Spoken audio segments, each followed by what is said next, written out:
On the day I was leaving for my dream cruise, I overheard my daughter-in-law laughing in my kitchen. The taxi was late, so I had walked back down the hall to check the back door one last time.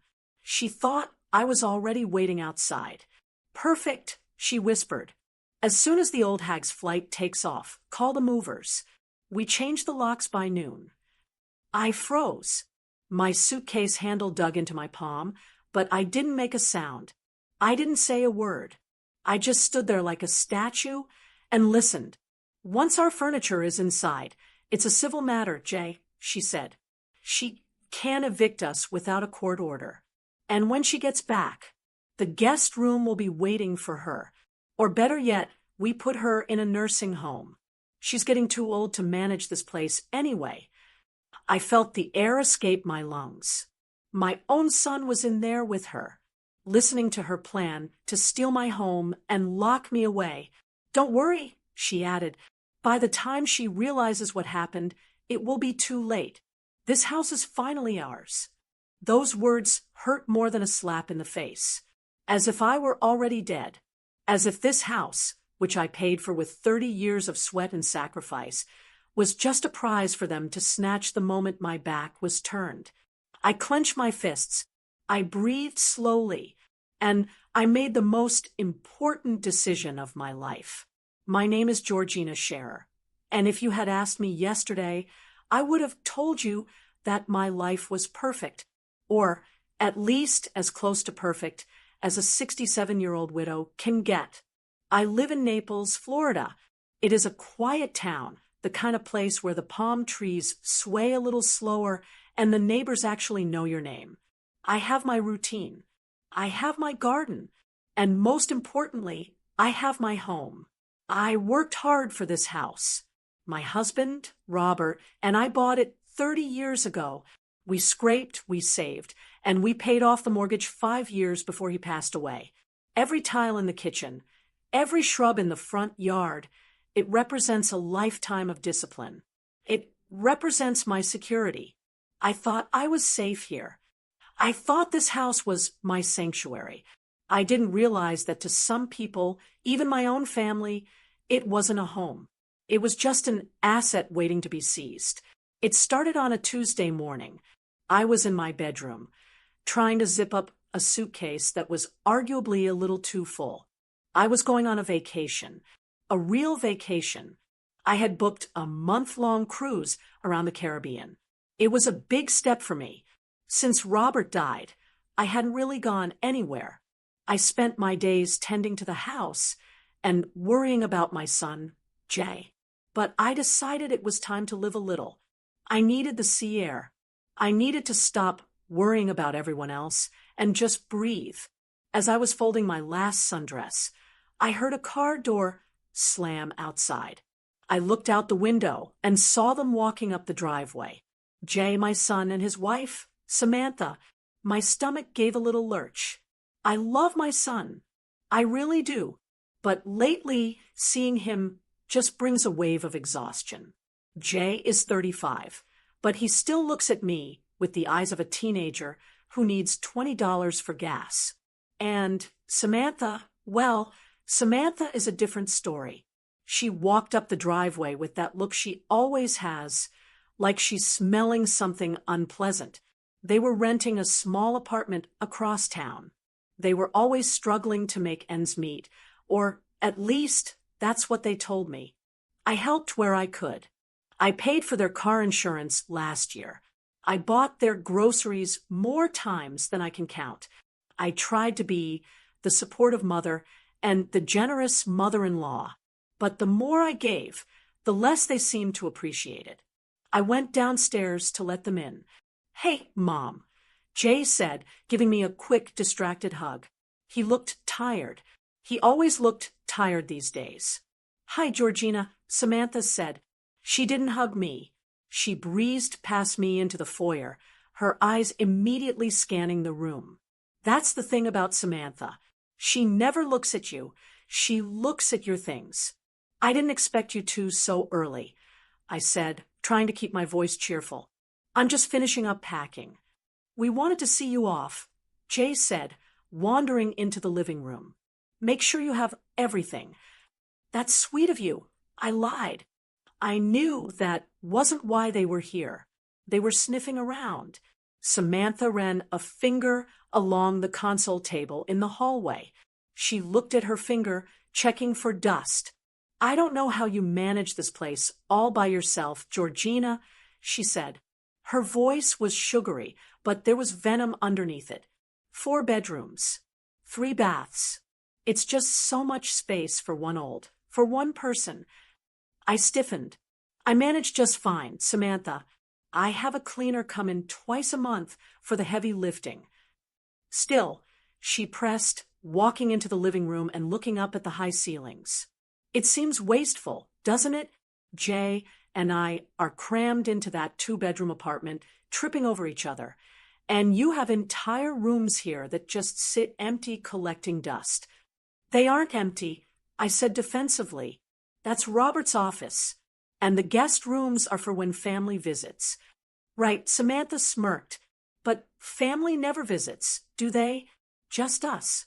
She was baiting me. I knew she was baiting me. This was an old argument. She had hinted before that I should sell the house and give them the money, or build an in-law suite, or downsize to a condo. I always shut it down. This was my home. I wasn't going anywhere. I like my space, I said firmly. Now, can I get you both some iced tea? I went into the kitchen to busy my hands. My heart was beating a little faster. I hated confrontation. I just wanted to get on my cruise ship and forget about the tension for a few weeks. But the guilt was already creeping in. Was I being selfish? Was it wrong for a widow to live in a large family home while her son struggled to pay rent? Jay followed me into the kitchen. He leaned against the counter, looking at his shoes. Mom, he started. About the trip. It's all paid for, Jay. I said quickly. Don't worry about me. No, I know, he said. It's just things are a little tight this month. With you gone for 4 weeks, if something happens, I don't know if we can handle an emergency. I sighed. I knew this was coming. It was the goodbye tax. I reached for my purse on the counter. I had already prepared for this. I pulled out my checkbook. I saw Samantha lingering in the doorway, watching. Her eyes were locked on the pen in my hand. I wrote this out this morning, I said, tearing the check out. It's for emergencies, Jay. Real emergencies. If the car breaks down or you need a doctor, it is not for new clothes or dinners out. Do you understand? I handed the check to Jay. It was for $2,000. That was a lot of money to me. It was my spending money for the trip, but I sacrificed it for them. Jay took it, looking relieved. Thanks, Mom. You know we appreciate it. But before he could put it in his pocket, Samantha stepped forward. She didn't say a word. She just reached out and plucked the check from his fingers. She looked at the amount, and for a second, her face twisted. She wasn't smiling. She looked disappointed. 2,000, she muttered, barely loud enough for me to hear. Well, it helps, I guess. She folded it and shoved it into her own purse. She didn't say thank you. She didn't even look me in the eye. She just took it as if it were her salary, as if I owed it to her.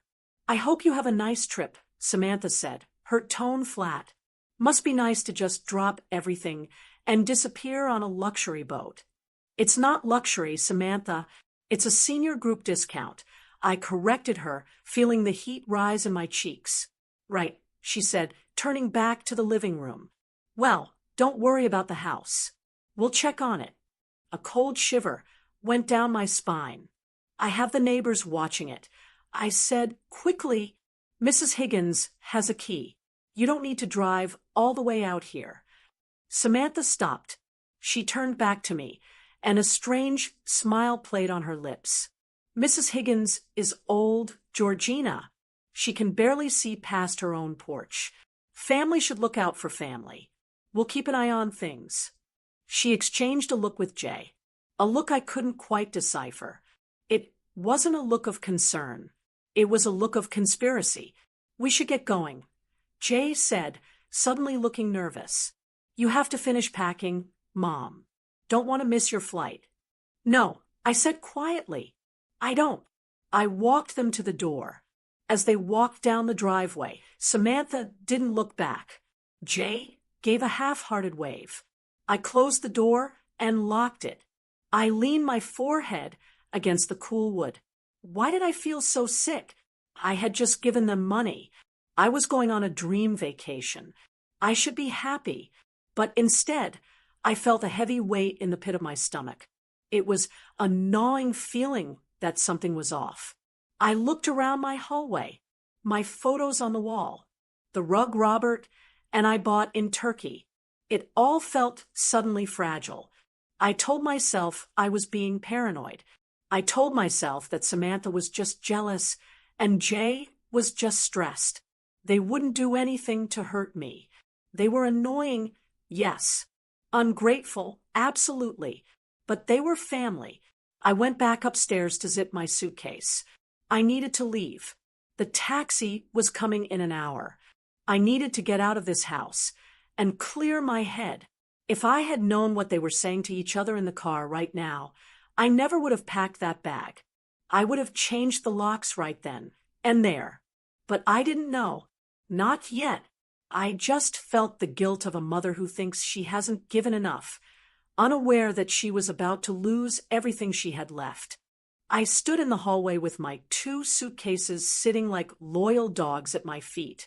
The house was quiet, that heavy, settled silence that happens right before you leave for a long time. I checked my watch. The taxi was 10 minutes late. Usually, I am a stickler for punctuality, but I took a deep breath and told myself to relax. I was on vacation time now. Or so I thought. I decided to double-check the back door while I waited. I'm a creature of habit, and I wanted to make sure the deadbolt was engaged. I left my bags by the front door and walked softly down the hallway, my sneakers making no sound on the hardwood floors. That's when I heard it, the click of the back door latch. I froze. My heart jumped into my throat. I knew I had locked that door. I always lock that door. For a split second, I thought about burglars. I thought about grabbing the heavy brass candlestick on the foyer table. But then I heard a voice, a familiar, grating voice that made my blood turn to ice. Relax, Jay. She's probably already at the airport. I saw the taxi company number on her notepad. They pick up early. It was Samantha. They hadn't driven away. They had parked down the street and doubled back. They used the spare key Jay had, the one I gave him for emergencies. I should have announced myself. I should have walked into that kitchen and asked them why on earth they were sneaking into my house 10 minutes after saying goodbye. But something stopped me. It was a gut instinct, a primal warning bell ringing in my ears. Be quiet, it said. Listen. I pressed my back against the wall of the dining room, just inches from the open kitchen doorway. I don't know, Sam. Jay's voice drifted out, sounding shaky. What if she forgot something? What if she comes back? She's not coming back, Jay. Samantha snapped. I could hear her opening the refrigerator. The audacity. She was already making herself at home. She's going to be stuck on a boat in the middle of the ocean for 4 weeks. Do you have any idea how much we can get done in 4 weeks? I still feel sick about this, Jay muttered. You'll feel better when we aren't paying rent anymore, Samantha countered. Her voice dropped, becoming lower, more conspiratorial. Look, the plan is simple. As soon as the old hag's flight takes off, call the movers. I have them on standby for 2 o'clock. We change the locks by noon. My hand flew to my mouth to stifle a gasp. Old hag, is that what I was to her? Just an obstacle? An old hag taking up space. But the insults were nothing compared to what she said next. Once our furniture is in, Samantha continued, her voice full of smug satisfaction. It's a civil matter. I looked it up. If we have our belongings here and receive mail, the police can't touch us. She can't evict us without a court order. And courts take months, Jay. Sometimes a year. I felt the blood drain from my face. My knees went weak. I had heard horror stories about things like this on the news, squatters taking over homes, but I never imagined it could happen to me. I never imagined it would be my own son holding the door open for them. But when she gets back, Jay started. When she gets back, the guest room will be waiting for her, Samantha interrupted. Or if she makes too much of a fuss, we look into assisted living. She's getting older, Jay. Maybe she's becoming confused. Maybe she's not fit to live alone anymore. A nursing home would be safer for her. The world seemed to tilt on its axis. A nursing home. The air left my lungs. This wasn't just about saving money on rent. This was a hostile takeover. They were planning to steal my life. They were planning to paint me as senile and shove me into a facility so they could enjoy the fruits of my 40 years of labor. I closed my eyes, fighting back hot, angry tears. I wanted to storm into that kitchen. I wanted to scream at Jay, to shake him, to ask him how he could let this woman speak about his mother that way. I wanted to throw them out physically. But then a cold clarity washed over me. If I walked in there now, what would happen? They would lie. Samantha would spin some story about wanting to surprise me by cleaning the fridge. She would gaslight me. She would say I was hearing things, proving her point that I was confused. And even if I kicked them out, they still had the key. They would just wait for the next opportunity. As long as they thought I was the clueless, sweet old widow, they would keep trying. No, screaming wouldn't save me. Screaming would just warn them. I needed to be smarter than them. I needed to catch them. Samantha's voice piped up again. Come on, help me measure this wall. I want to see if the sectional fits here, or if we should toss her antique cabinet. Don't toss it, Jay said quickly. We can sell it. Fine. Sell it. Just get it out of my sight. My antique cabinet. The one Robert bought me for our 10th anniversary. They were already selling my memories. My phone buzzed in my pocket. It was the taxi driver. I'm outside. The text read. I looked at the front door. My suitcases were there. If I left now, they would think their plan was working perfectly. They would think the old hag was safely on her way to the airport, oblivious and helpless. They would get sloppy. They would make mistakes. If I stayed and fought, it was my word against theirs. But if I let them break in, if I let them commit the crime, then I would have proof.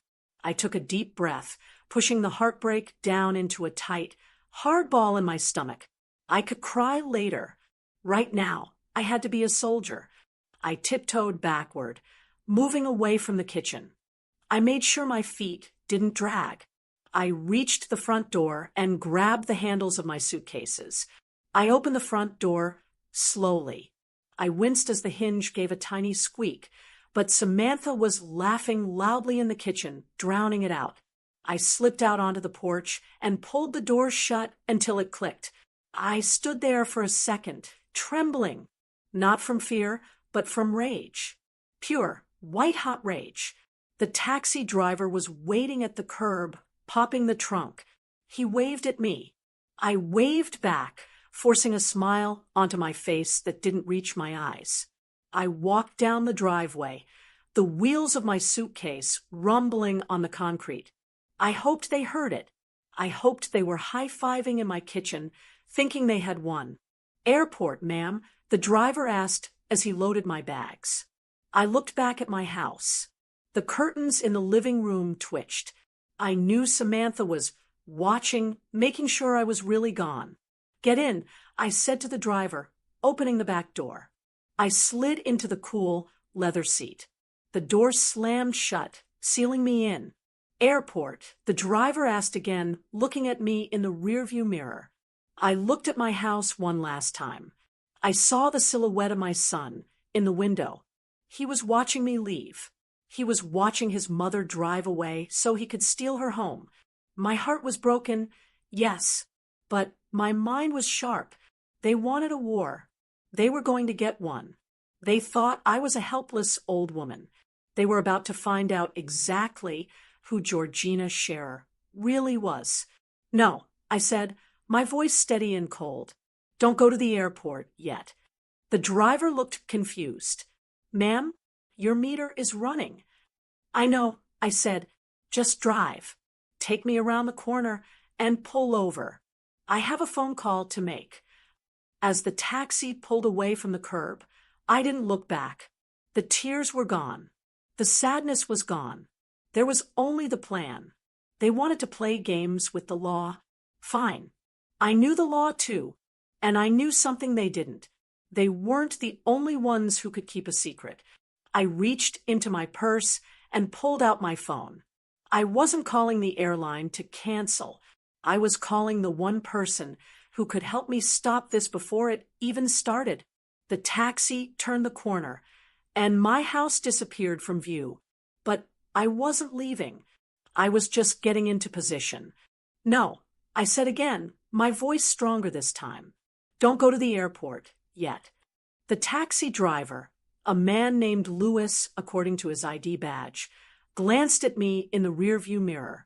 His eyebrows knitted together in confusion. Ma'am, the meter is running. You'll miss your flight. I'm not missing anything, Lewis, I replied, smoothing down my skirt. In fact, I think I'm right on time. Take me to the police precinct on 5th Avenue first. Then, I need you to drop me off at a friend's house just down the street from where you pick me up. Lewis shrugged. It's your money, ma'am. He pulled the car away from the curb. As we drove away from my house, I felt a strange sensation. Usually, leaving home makes me feel homesick. But today, I felt like a general leaving the front lines only to circle back and flank the enemy. I reached into my purse and pulled out my smartphone. My hands were trembling slightly, not from fear, but from the adrenaline coursing through my veins. I needed to buy myself time.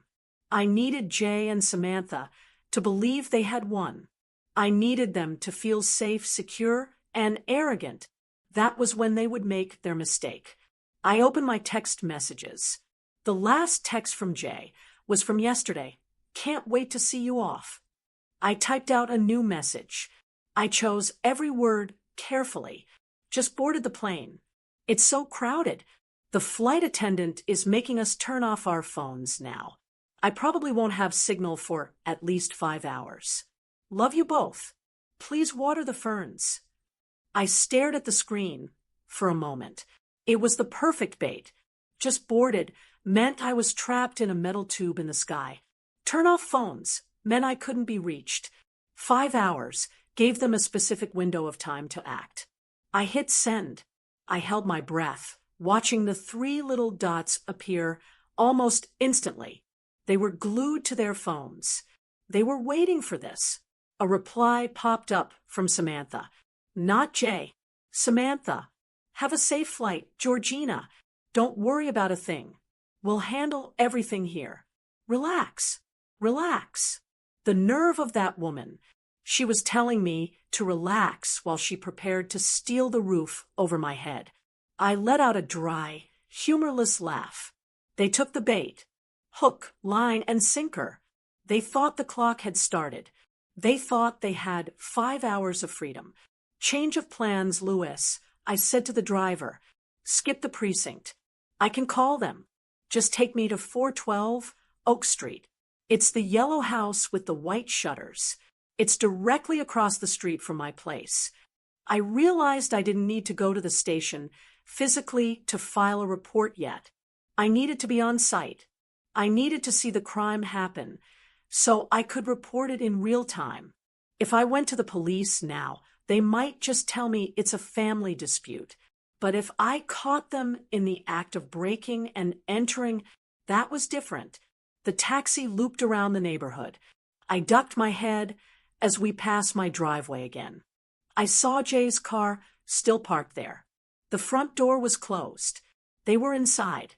My stomach churned at the thought of Samantha touching my things, opening my drawers, perhaps even measuring the windows for new curtains. We pulled up to Mrs. Higgins' house. Martha Higgins has been my neighbor for 20 years. She is 71, sharp as a tack, and knows everything that happens on this street. She is the neighborhood watch commander, whether the neighborhood wants one or not. I paid Louis and tipped him well for his trouble. Please, I whispered, don't honk. I dragged my suitcases up Martha's walkway as quietly as I could. I rang the doorbell. A moment later, the door swung open. Martha stood there in her floral housecoat, holding a mug of coffee. Her jaw dropped when she saw me. Georgina, she gasped, I thought you left. I saw the taxi pick you up 10 minutes ago. Did you forget your passport? Let me in, Martha, I said, my voice low.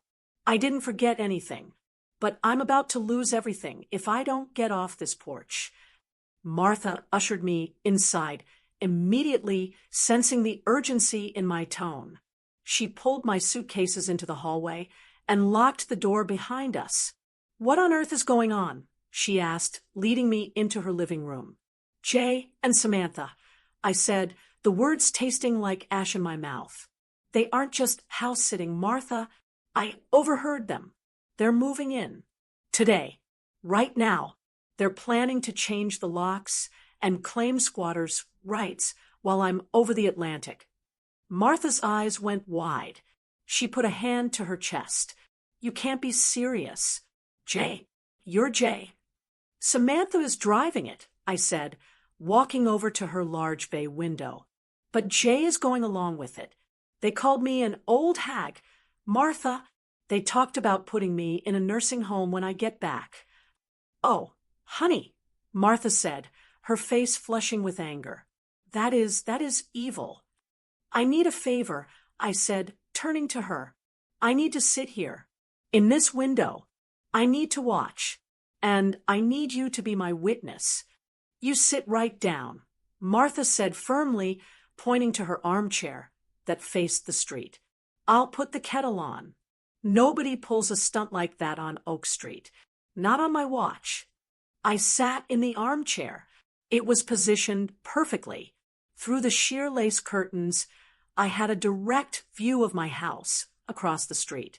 It was like watching a movie screen. I took my phone out again. I wanted to make sure I had my facts straight. I quickly searched for Florida eviction laws and guest residency rules.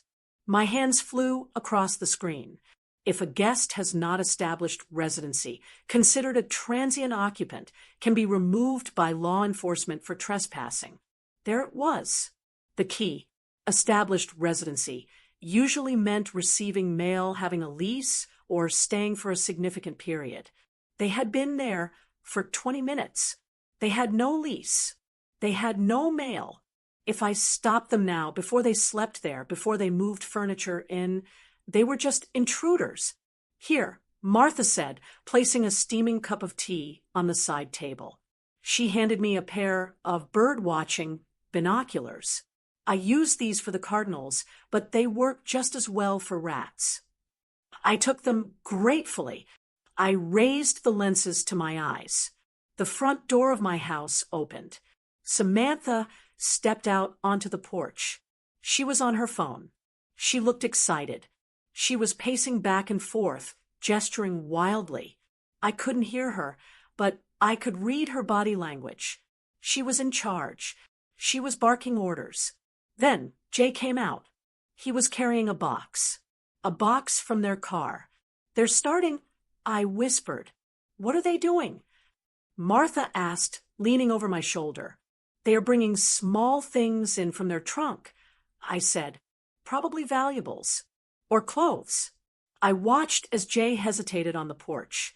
He looked up and down the street. He looked guilty. Good. He should feel guilty. Samantha grabbed his arm and pulled him inside. The door slammed shut. My phone buzzed again. It was a notification from my bank. Alert. Card declined at Speedy Movers and Storage. Amount, $1,200. I stared at the screen. They were trying to use the emergency check I gave them to pay for the movers. But I had written that check from my travel account, which had a daily limit on transfers. Or maybe Samantha just tried to run it as a debit transaction. Either way, it hadn't gone through yet. They are trying to spend my money to evict me. I told Martha, showing her the alert. Are you going to call the police now? Martha asked. Not yet, I said, my eyes fixed on the house. I need them to commit. I need the big truck to get here. If the police come now, they can just say they are visiting. I need irrefutable proof that they are moving in. I need to catch them red-handed with the furniture. I took a sip of tea. It was hot, but it didn't warm the chill in my chest. I was watching the people I loved betray me in high definition. I sent them a text saying I was on the plane. I explained to Martha. They think I'm over the ocean. They think they have 5 hours. You're smart, Georgina, Martha said, patting my shoulder. I would have just gone over there with a broom. A broom won't fix this, Martha. I need the law, and to get the law on my side, I need to let them dig their own grave. We sat in silence for another 10 minutes. The anticipation was thick in the air. I kept checking the time. If Samantha was efficient, and unfortunately, she was, the movers would be here any minute. And then I saw it. A large, white box truck turned onto Oak Street. It rumbled slowly down the road, looking for the address. There it is, I said, my voice hardening. The truck hissed as the air brakes engaged, stopping right in front of my driveway. 2 men in uniforms hopped out. Game time, I whispered. I wasn't the victim anymore. I was the witness. And in a few minutes, I was going to be the executioner of their little plan. I picked up my phone and dialed the non-emergency line for the Naples Police Department. I didn't dial 911 because nobody was dying, except for my relationship with my son. Police dispatch, a voice answered. Yes, I said, keeping my eyes on the truck as Samantha ran out to greet the movers. I need to report a burglary in progress. I am the homeowner. I am watching strangers force entry into my home. Are you in immediate danger, ma'am? No, I said calmly. I'm across the street, but they are destroying my property. Please send a unit. Quietly. I hung up. The trap was set. Now, all I had to do was wait for the snap. There is a specific kind of heartbreak that comes from being right when you desperately want to be wrong. Part of me, the mother part, was still hoping this was a misunderstanding. Maybe the truck was lost. Maybe they were just storing a few boxes in the garage because their lease was up early. I was bargaining with reality, trying to find an excuse for my son. But then the driver hopped out. He held a clipboard. Samantha marched down the driveway, snatched the clipboard from his hand, and signed it with a flourish. She pointed imperiously toward my front door. I looked at the time on my phone. It had been exactly 45 minutes since my taxi supposedly left for the airport. You can't book a moving company in 45 minutes, I said to Martha. My voice was flat, devoid of emotion. You have to schedule these things weeks in advance. They've been planning this for a month, Martha whispered, shaking her head. Maybe longer. While you were cooking them Sunday dinner, they were probably measuring your door frames. That realization hit me harder than a slap. All those times they came over for dinner, all those times Samantha asked about the square footage or the layout of the upstairs, she wasn't making conversation. She was scouting. She was planning her invasion. I raised my phone. My hands were steady now. I pressed the record button. Through the screen of my phone, the scene looked even more grotesque. 2 burly men rolled up the back door of the truck. Inside, it was packed to the ceiling. Mattresses, dressers, mismatched chairs. It was an entire apartment's worth of life, ready to be shoved into my sanctuary. They aren't visiting, I said, narrating for the video evidence. They are moving in. That is a full relocation. Then the violation began. One of the movers grabbed a large, ugly beige sofa. It looked stained and cheap, the kind of furniture you buy for a first apartment and discard when you grow up. He and his partner hoisted it up and began waddling toward my front porch. I held my breath. My front door is original to the house. It is solid mahogany with a custom stained glass insert. Robert, my late husband, spent 3 weekends sanding and refinishing that door by hand 10 years ago. He was so proud of it. He used to say it was the handshake of the house. The movers got to the threshold. The sofa was too wide. Pivot! I saw Samantha yell. I could read her lips. She waved her arms, frustrated. Just push it. Don't you dare, I whispered to the glass. Don't you force that thing. But they did. Samantha grabbed the corner of the sofa herself and shoved. The metal leg of the couch caught the edge of the doorframe. Even from across the street, I imagined I could hear the sound. The screech of metal on wood.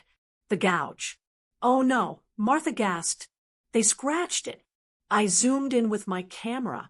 Sure enough, as they wedged the monstrosity through the opening, a long, white scar appeared on the dark mahogany. Something inside me snapped. That wasn't just wood. That was Robert's work. That was my property. And she was treating it like a garbage chute. That's it, I said. I lowered the phone, but kept it recording in my left hand.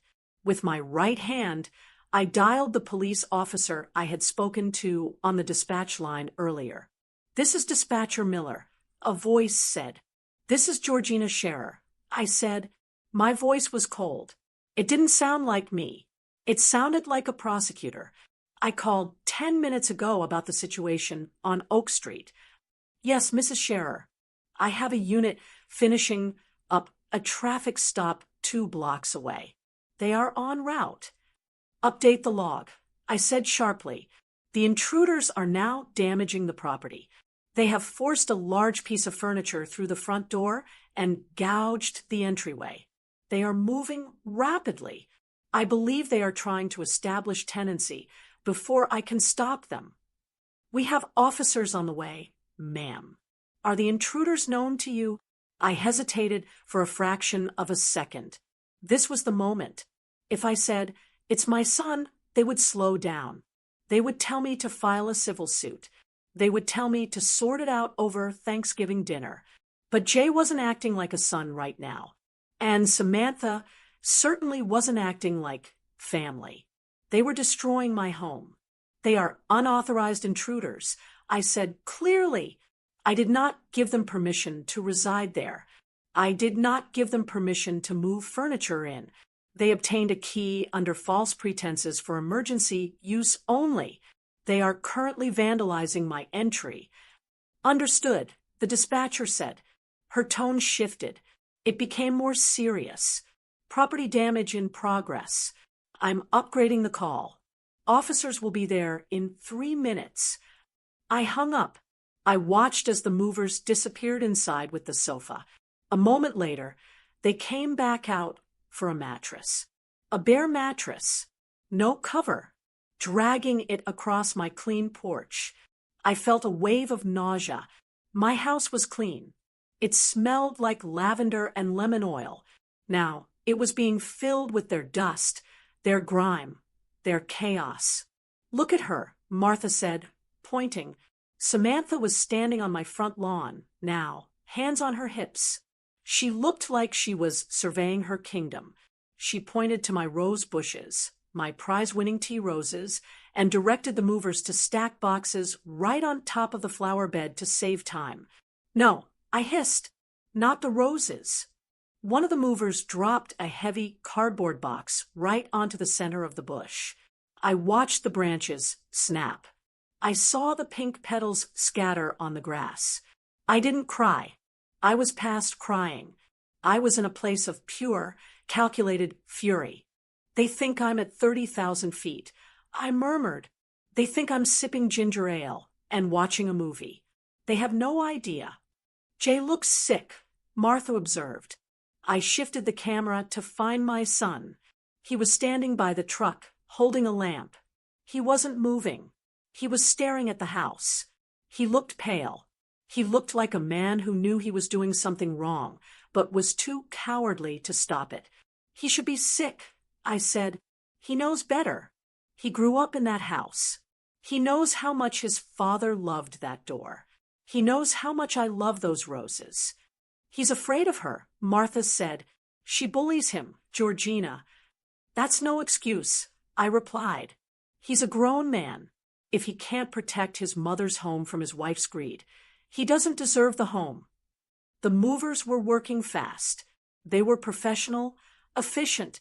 In 10 minutes, they had moved half the truck onto my lawn and porch. It looked like a yard sale gone wrong. My beautiful, manicured sanctuary looked like a dump. Georgina, Martha said, grabbing my arm, "Look." She pointed down the street. Silently, without sirens, a black and white police cruiser turned onto Oak Street. It glided toward us like a shark in the water. My heart began to hammer against my ribs. This was real. I was calling the police on my own child. There was no going back after this. The neighbors would talk. The bridge would be burned. But then I looked at the scratch on the door. I looked at the crushed roses. I looked at Samantha, laughing as she carried a box of her shoes into my master bedroom. I didn't regret it. "Stay here, Martha," I said, standing up. "Keep recording." "Where are you going?" "I'm going to meet the officers," I said, smoothing my blouse.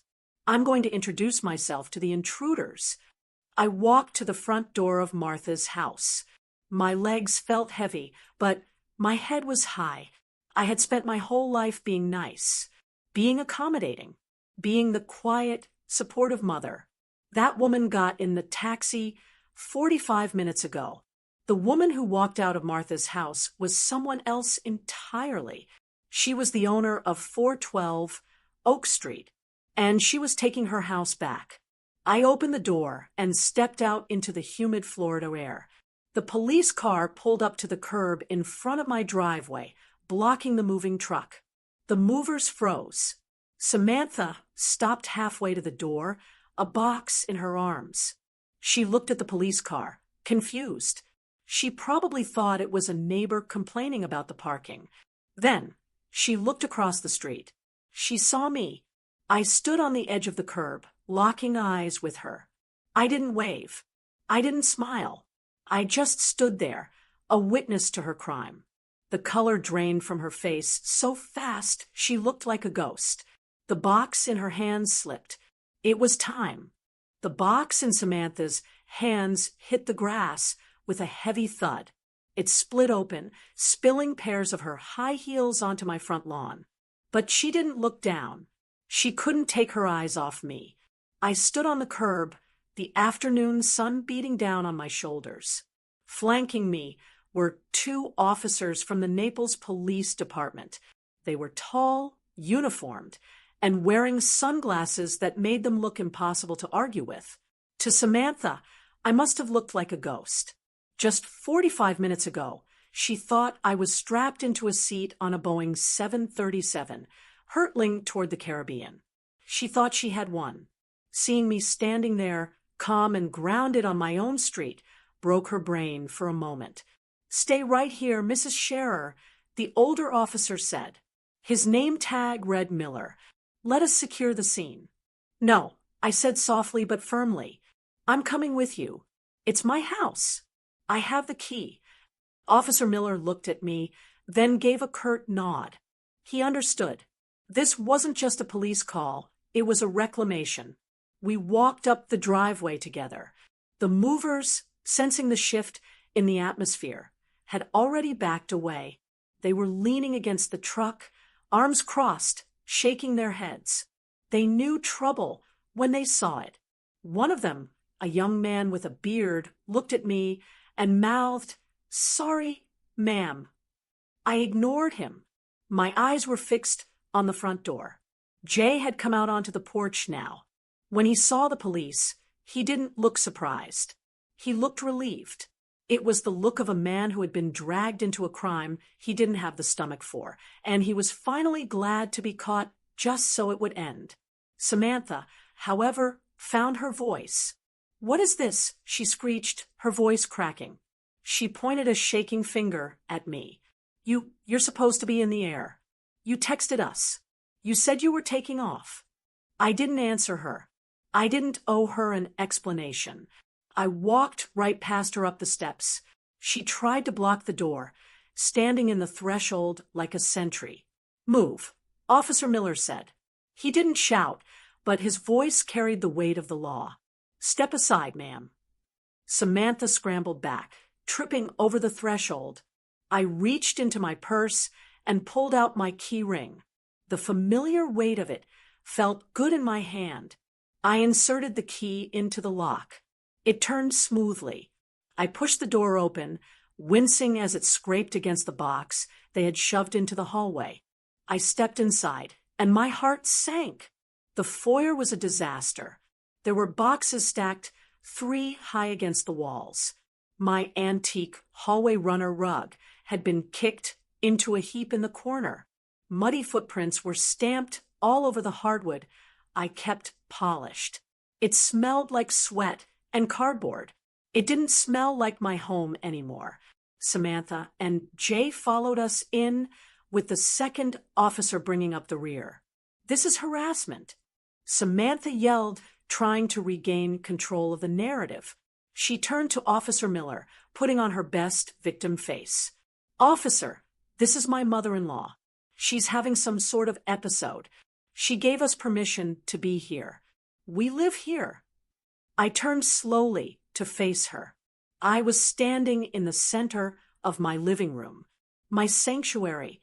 "I never gave you permission to live here," I said. My voice was steady. It was the voice of a woman who was done being a doormat. "Liar!" Samantha spat. "You told us to watch the house. We're family. You can't just call the cops on family." She looked at Jay. "Tell them, Jay, tell them she said we could stay." Jay looked at me, then at the floor. He couldn't do it. He couldn't look me in the eye and lie. She said we could check on the plants." Jay whispered. "See," Samantha yelled triumphantly. "We're checking on them. We just decided to bring some stuff over to make it easier. You can't kick us out. We have possession. Our stuff is inside. It's a civil matter now. I know the law." She looked so smug. She really thought she had found a loophole. She thought because she had dragged a dirty sofa through my door, she owned the place. Officer Miller looked at me. "Mrs. Scherer, did you agree to a lease? Did you agree to let them move in?"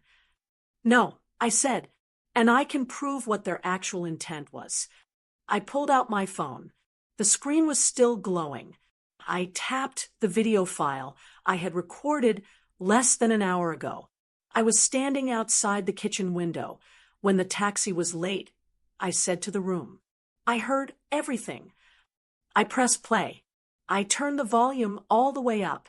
The sound of Samantha's voice filled the silent living room. It was tinny coming through the phone speakers, but every word was crystal clear. "As soon as the old hag's flight takes off, call the movers. We change the locks by noon." Samantha's face went white. She stopped breathing. The recording continued. "Once our furniture is in, it's a civil matter. She can't evict us without a court order. She'll be forced to live in the guest room or go to a nursing home." I let the recording play until the end, where her cruel laughter echoed through the room. Then I hit stop. The silence that followed was deafening. I looked at Jay. He was crying. Silent tears were running down his face. He knew. He knew I had heard him agree to it. He knew I had heard him sell me out. I looked at Officer Miller. His jaw was set hard. He looked from Samantha to the scratched door, then back to me. "That sounds like intent to defraud and criminal trespass to me," Miller said. He turned to Samantha. "Ma'am, you have not established residency. You have no lease. You receive no mail here. You have been on the premises for less than 2 hours. You are not a tenant. You are an intruder. But my sofa is inside. Samantha stammered, her confidence shattering like glass. Possession is 9/10 of the law. Not in Florida, the officer corrected her coldly. And certainly not when you break in the moment the homeowner leaves. You are trespassing. You have two choices. You can remove your belongings and vacate the property immediately, or you can be arrested for breaking and entering and criminal mischief for the damage to the door. Samantha gasped. She looked at Jay, waiting for him to save her, waiting for him to beg his mommy for mercy. Jay, she hissed, do something. Jay took a step toward me. He looked like a little boy again. Mom, please. We didn't mean it like that. It was just, we were desperate. I looked at my son, the boy I raised, the boy I sat up with when he had fevers, the boy I paid college tuition for. And I realized in that moment that the boy was gone. The man standing in front of me was a stranger who had conspired to put me in a nursing home just to steal my assets. I raised my hand, palm out. Stop. Don't. I said, Mom, I'm sorry. He sobbed, reaching for my hand. I pulled my hand away. The physical rejection made him flinch. You stood by, I said. My voice didn't waver. You stood in that kitchen and listened to her call me a hag. You listened to her plan to lock me out of my own life. And you didn't say no. You helped her measure the walls. I was going to tell you. He lied. No, you weren't. I said, you were going to let me come home from my vacation and find my key didn't work. You were going to let me sleep on the street or force me into a home. I took a deep breath. It hurt. God, it hurt.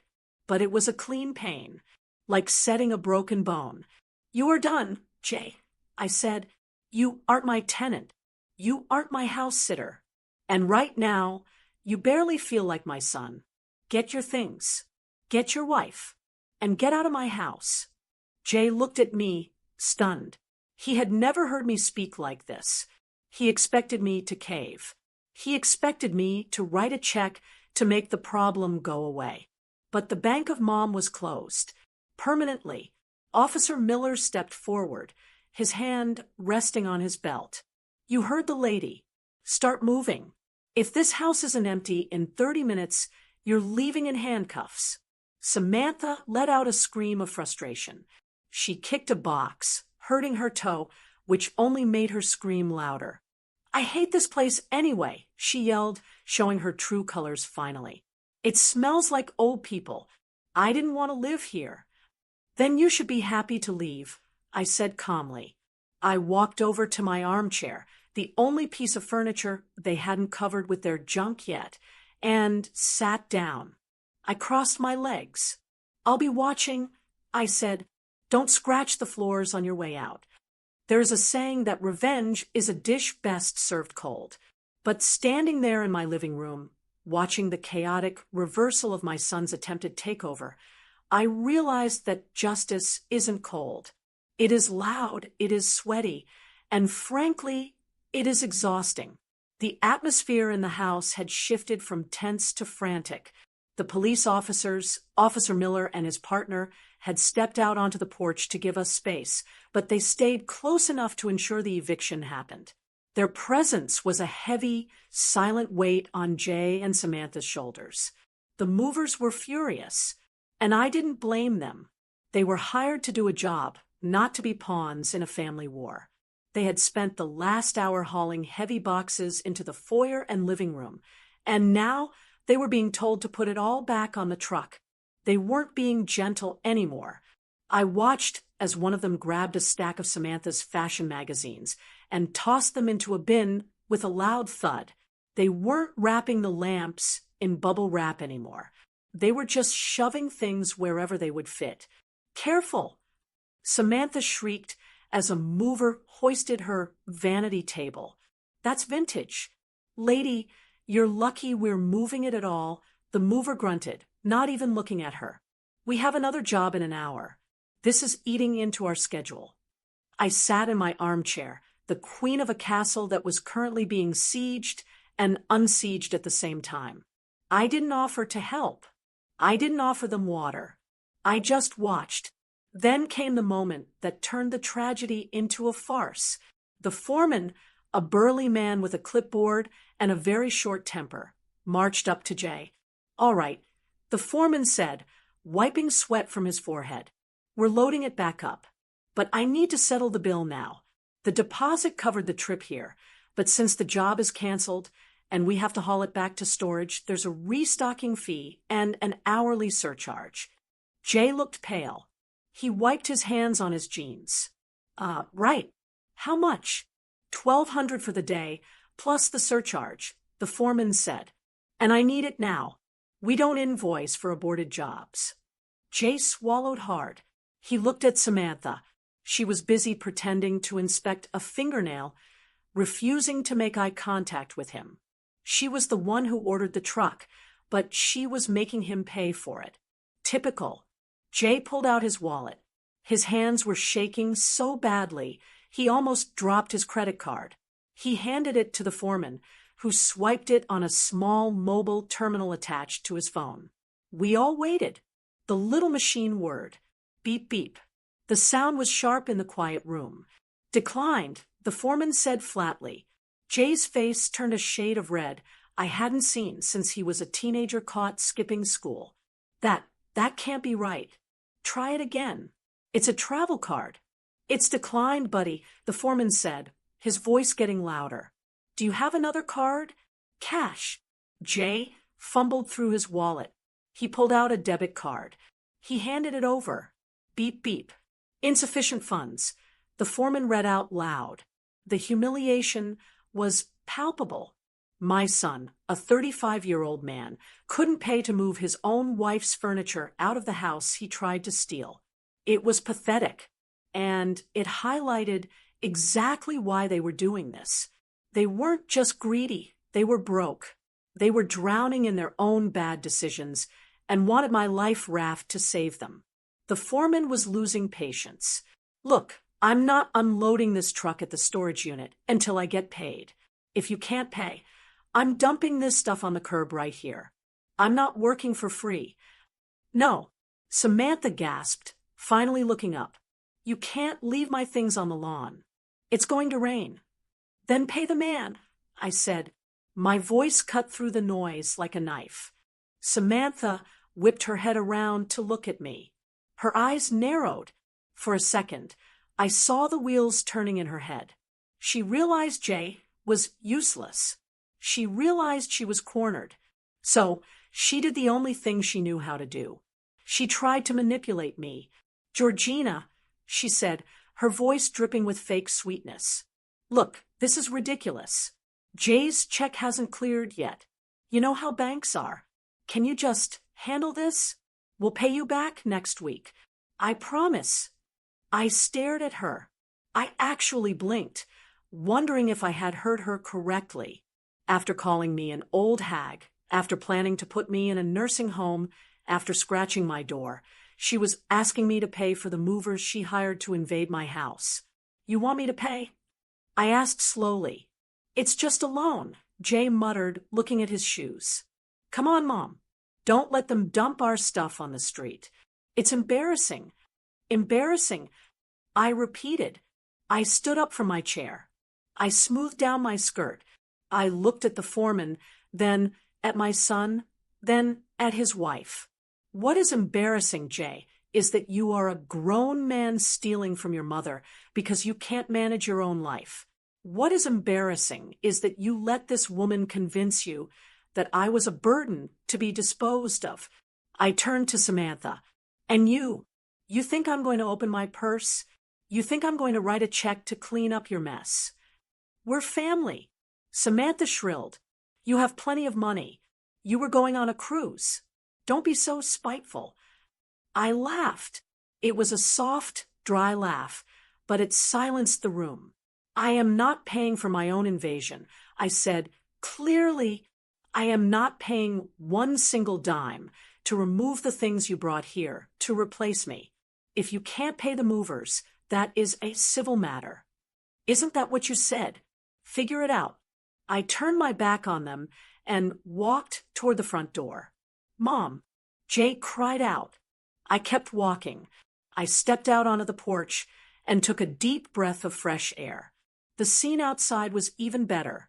The commotion, the police car, and the big moving truck had attracted an audience. This is the suburbs.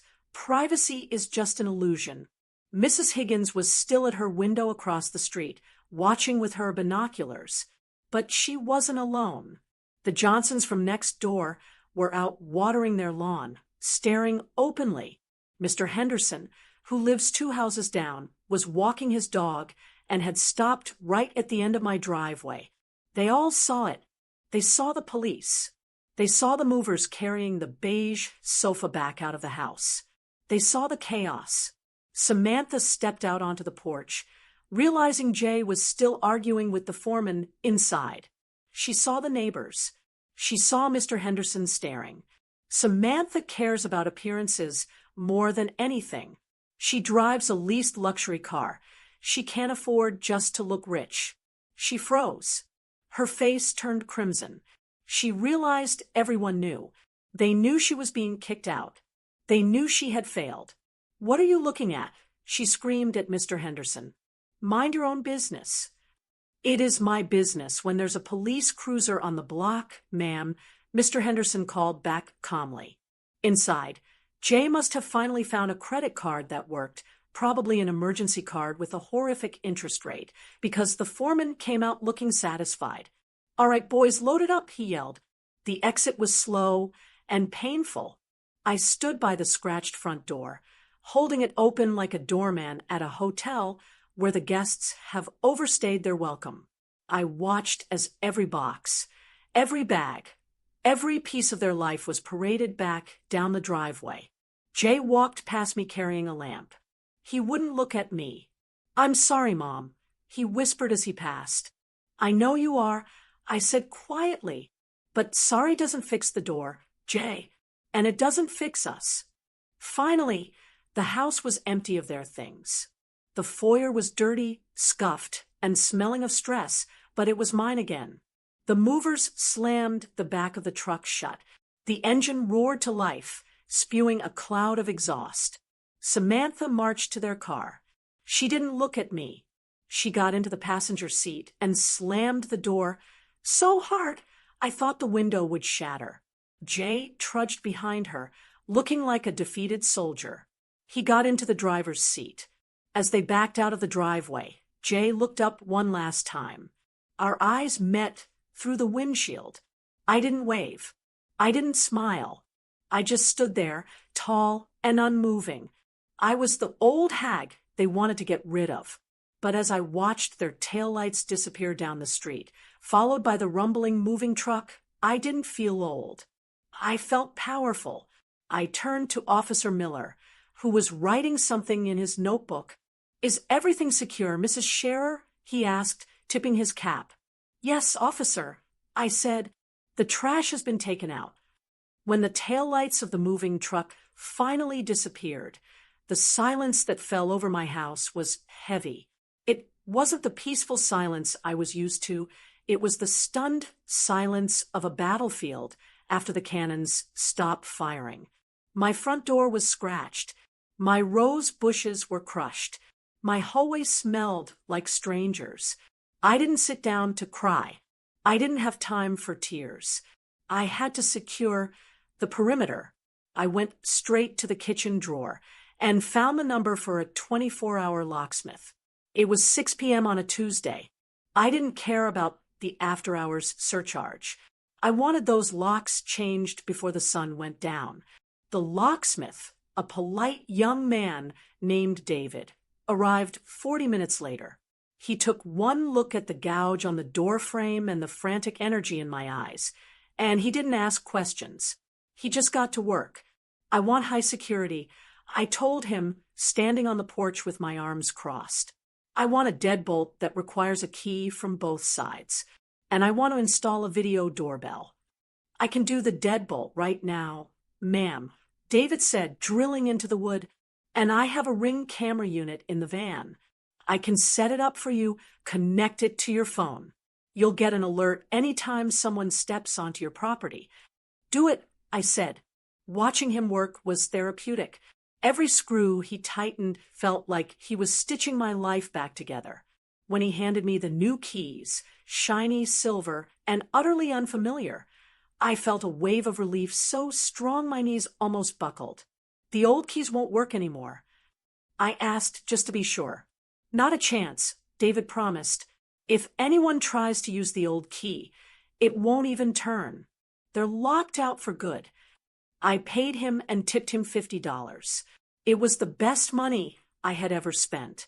That night, I didn't sleep well. I lay in bed clutching my phone, staring at the feed from the new camera. The little green light on the app told me my front porch was empty. It was addictive.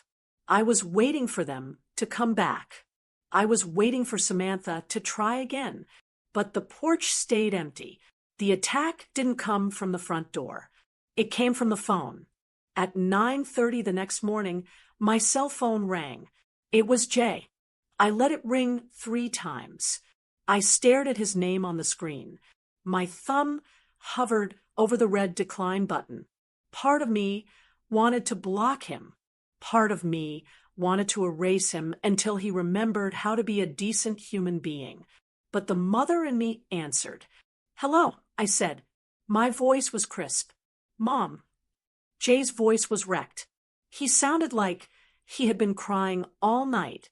"Mom, please don't hang up." "I'm listening," I said. "It's a nightmare here," he sobbed. "Samantha is going crazy. We're at a motel because the apartment complex won't let us move back in until the 1st of the month. Our stuff is in storage. We're living out of suitcases." "That sounds uncomfortable," I said, pouring myself a cup of coffee. I refused to offer sympathy. "Mom, you have to understand," Jay pleaded. "It wasn't my idea. She pressured me. She said it made sense financially. She said you wouldn't mind because your family." "Don't lie to me, Jay." I cut him off. "I heard the recording. You weren't pressured. You were complicit. You stood there and helped her plan it. You agreed to put me in a home." "I didn't mean it," he yelled, desperate now. I didn't know how to say no to her. She's my wife. "And I am your mother," I said, gripping the phone tight. "I changed your diapers. I paid for your college. I held you when your father died. And you chose a woman who calls me a hag over me." "I'm sorry," he whispered. "I'm so sorry. Can we come over for dinner? Can we talk about this in person? I need to see you." I looked at the new deadbolt on the door. I looked at the scratch Samantha had left behind. "No," I said. "What?" "No, Jay, you cannot come over. You are not welcome in this house." "But for how long?" he asked, panic rising in his voice. "I don't know," I said honestly. "Until I can look at you without seeing a thief. You chose your wife over your mother, Jay. That was your decision. Now you have to live with her. You have to live with the woman who tried to rob me. Do not come back here until you have grown a spine." "Mom, please." "Goodbye, Jay." I hung up. I didn't slam the phone down. I pressed the end call button gently. It was more final that way. My hands were shaking, but I didn't collapse. I had one more call to make, the most important one. I dialed the number for Martin Reynolds, my estate lawyer. He had handled Robert's will and helped me set up my trust years ago. "Georgina." Martin's voice was warm and familiar. "I thought you were on a cruise. Are you calling from the ship?" "I never made it to the ship, Martin." I said, "I need an appointment. Today. It's an emergency regarding my estate." The tone of my voice must have alerted him because he cleared his schedule for 2 p.m. I dressed carefully for the meeting. I wore my best navy blazer and the pearl earrings Robert gave me.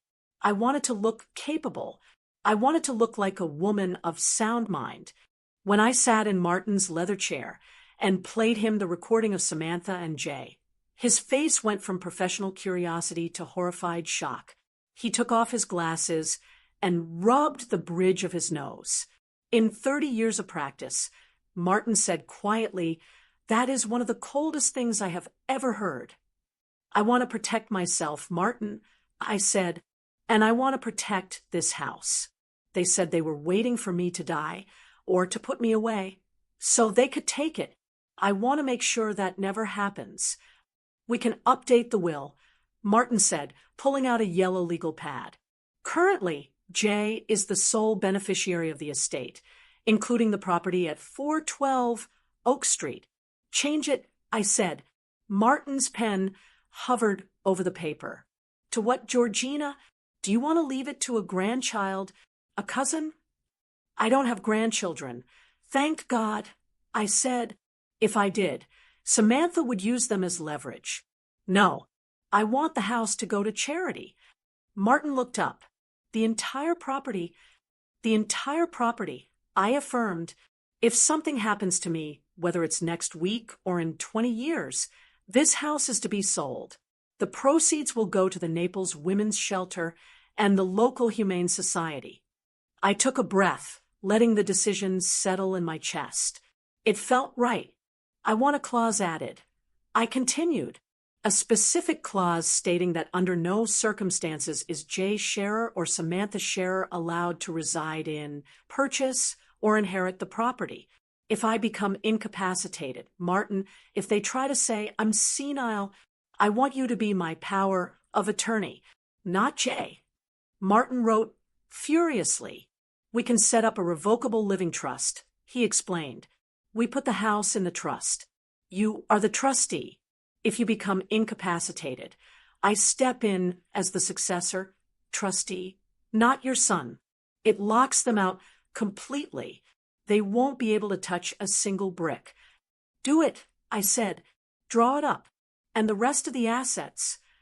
Martin asked gently, "Your savings? The life insurance?" I thought about Jay. I thought about his panicked voice on the phone. He was weak, yes. He was foolish, but he was still my son. I wasn't cruel. I wasn't Samantha. "He can have the life insurance," I said softly, "but put it in a trust that pays out monthly.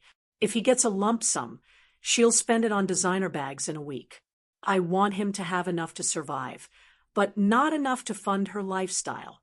Martin nodded, a look of respect in his eyes. "That is very wise, Georgina. It's benevolent considering what they tried to do." "I'm still his mother," I said, standing up to leave. "I will make sure he doesn't starve, but I will not feed the monster he married." I signed the preliminary papers right there on his desk. As I walked out of the law office into the bright Florida sunshine, I felt lighter than air. I checked my phone. There was a notification from my Ring camera. Motion detected at front door. I opened the app. On the screen, I saw a delivery driver dropping off a package. It was a box of gardening tools I had ordered last week. I smiled. My house was safe. My future was safe. And for the first time in a long time, I realized I didn't need a vacation to escape my life. I had just reclaimed it. I got into my car and drove home. My home. And this time, I knew for a fact that my key was the only one that worked. It has been 3 weeks since the moving truck rumbled away from my curb, taking the chaos with it. 3 weeks of quiet.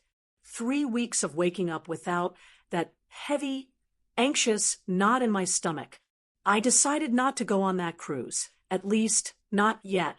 I called the travel agency and postponed it until the spring. After fighting so hard to keep my home, I realized I didn't want to leave it. I wanted to enjoy it. I wanted to sit in every room, walk on every floor, and appreciate the space that I had reclaimed. This is my staycation. And honestly, sipping coffee in my own pristine kitchen, knowing that my locks are secure and my deed is safe, is more relaxing than any beach in the Caribbean. The scratch on the front door has been repaired. I hired a specialist to sand and stain it. You can't even tell it was there.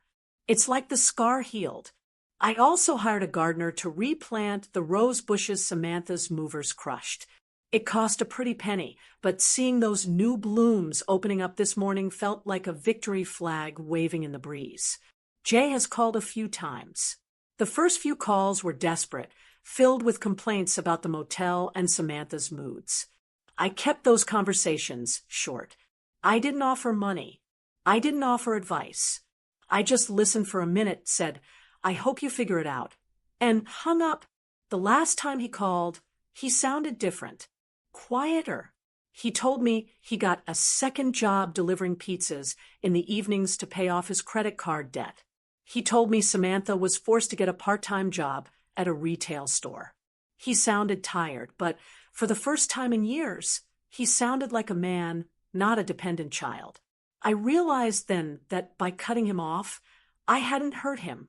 I had saved him. I had been holding him up for so long that his own legs had forgotten how to stand. By kicking the crutch away, I forced him to walk. It was the hardest thing I've ever done as a mother, but I know now it was the most necessary. As for me, I feel lighter. It's strange to say at 67, but I feel younger than I have in a decade. I didn't realize how much energy I was wasting on worrying about them.